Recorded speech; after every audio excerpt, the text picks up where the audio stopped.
बात उत्तर प्रदेश की, जहां पर घुसपैठियों के खिलाफ बड़ी कार्रवाई की तैयारी हो रही है। इस बीच खबर यह है कि 3 दिसंबर के बाद से 17 नगर निगम के 545 सफाई कर्मियों का कोई सुराग नहीं मिल रहा है। सूत्रों के मुताबिक यूपी एटीएस ने 17 नगर निगम में उन सफाई कर्मियों की लिस्ट मांगी है जो हाल ही के दिनों में ड्यूटी से गायब रहे। इनमें 90 सफाई कर्मी राजधानी लखनऊ के हैं। सभी यूपी में घुसपैठियों के खिलाफ अभियान शुरू होने के बाद से लापता है।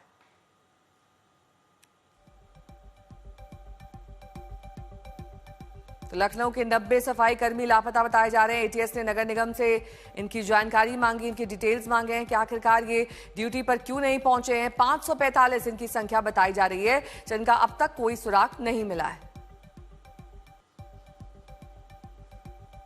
तो जब से अवैध घुसपैठियों के खिलाफ कार्रवाई और एक्शन शुरू किया गया है यूपी सरकार द्वारा, तब से ये सभी सफाई कर्मी गायब बताए जा रहे हैं। 17 नगर निगम के 545 सफाई कर्मियों का कोई अता पता नहीं है।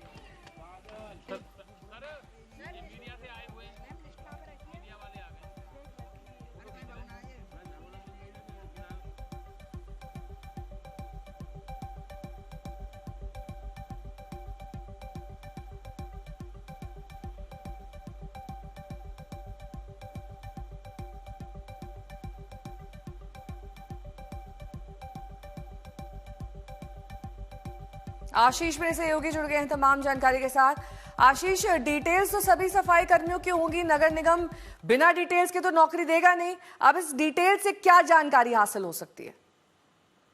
देखिए, पहले यहाँ सबसे बड़ी बात है कि जब से ये वेरिफिकेशन शुरू हुआ है उसके बाद से ही ये सभी संविदा कर्मचारी थे, यानी कि थर्ड पार्टी एम्प्लॉय थे, और इसके बाद से ही ये सब वहाँ कर्मचारी काम कर रहे थे। लेकिन अब जब उनको वेरीफाई किया जा रहा है, एक एक का कार्ड चेक किया जा रहा है, तो पता चल रहा है इसमें तकरीबन पूरे यूपी भर से 547 लोग गायब मिले, यानी कि वो अब न नौकरी पर पहुंच रहे हैं और ना ही अपनी जगह पर मिल रहे हैं। तो अब ये सस्पेक्ट बताया गया है और इसी वजह से एटीएस ने भी उनकी जानकारी मांगी है कि आखिर इतने लोग पहले से यहाँ पर रह रहे थे तो किस आईडी कार्ड पर रह रहे थे और अब उनको आगे कहाँ वो गए, आखिर किस वजह से निकल गए, ये भी बहुत बड़ी वजह माना जा रहा है। इसी वजह से अब अकेले लखनऊ में माने अब तो तकरीबन 90 लोग ऐसे थे जो काम कर रहे थे, सफाई कर्मचारी, वो गायब हैं।